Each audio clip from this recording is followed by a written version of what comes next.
Hello guys, আসসালামু আলাইকুম। আশা করি আপনারা সবাই ভালো আছেন, সুস্থ আছেন, সুন্দর আছেন। আমি আবার আপনাদের মাঝে উপস্থিত হয়েছি একটা ছোট্ট গল্প করার জন্য। আর তা হলো, জীবনে ধাক্কা দিয়ে ফেলে দেওয়ার মানুষের অভাব নেই। আমার কথাগুলো যদি ভালো লেগে থাকে সাবস্ক্রাইব করে বেল বাটনটা টিপে দিন, বেশি বেশি শেয়ার করুন, লাইক দিন। জীবনে চলার পথে ধাক্কা দিয়ে ফেলে দেওয়ার মানুষের অভাব হয় না।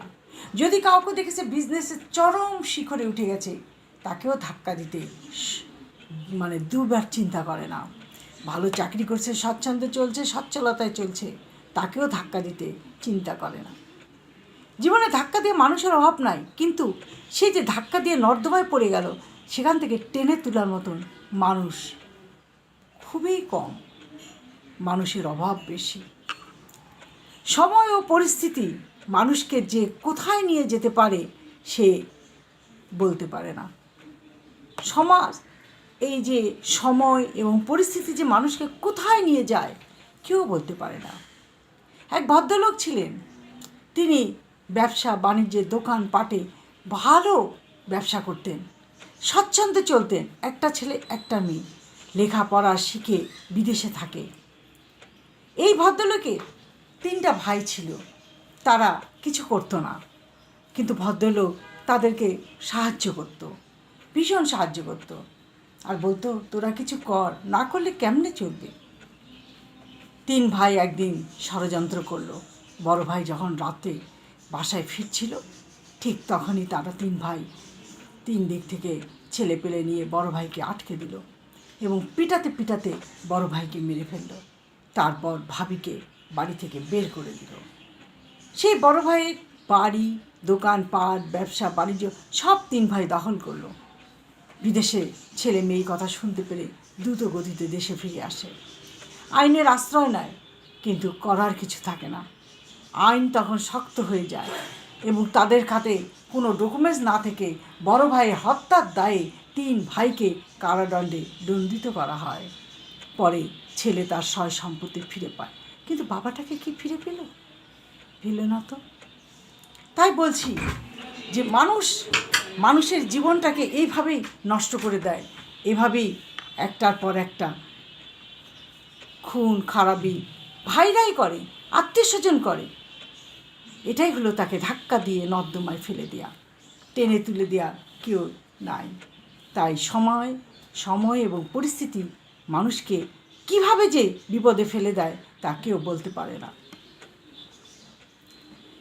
মানুষ কখনো কখনো বসে বসে ভবিষ্যৎ নিয়ে চিন্তা করে, ভবিষ্যতে এটা করব, ওটা করবে, সেটা করবে, কিন্তু এই যে ভবিষ্যৎ নিয়ে চিন্তা করে সময় নষ্ট করছে, এই ভবিষ্যতে কখন কার কী হবে সেটা নিয়ে চিন্তা করার কোনো কারণ নেই।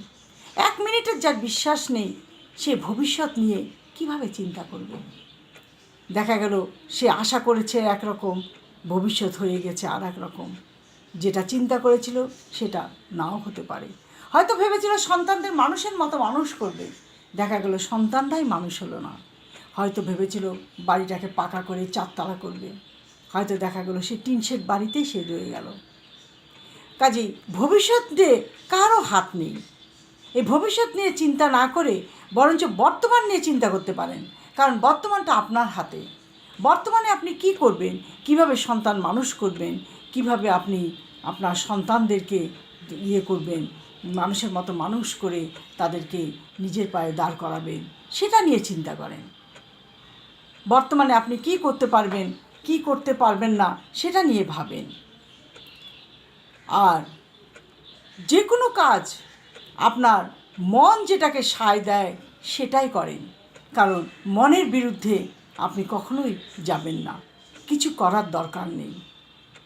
কারণ মন এমন একটা জিনিস, যেটা করতে চেয়েছেন সে কিন্তু নিজের থেকে সেটা বাধা দিবে, আর সেই বাধাটা যদি আপনি না করেন পরে পস্তাতে হয়।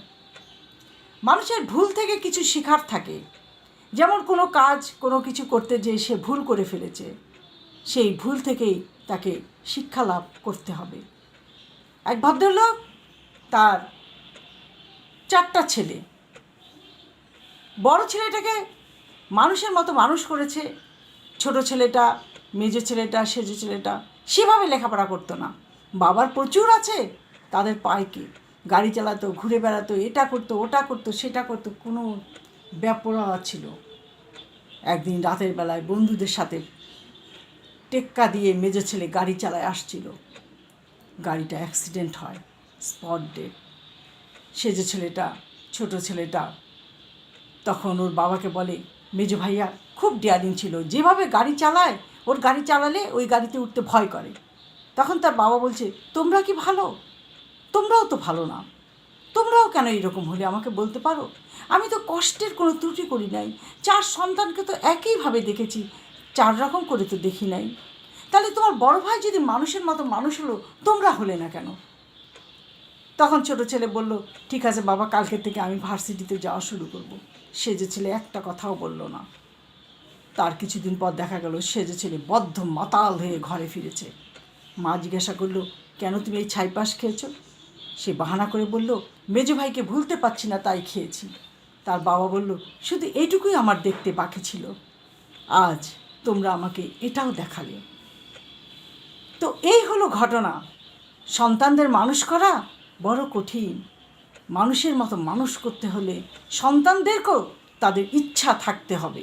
শুধু বাবা মা চাইলে হবে না, সন্তানদেরও থাকতে হবে যে আমরা মানুষের মতো মানুষ হই, আমার বাবার কষ্ট দুঃখ সব কিছু দূর করে দিই, তবেই তো মানুষ হতে পারবে।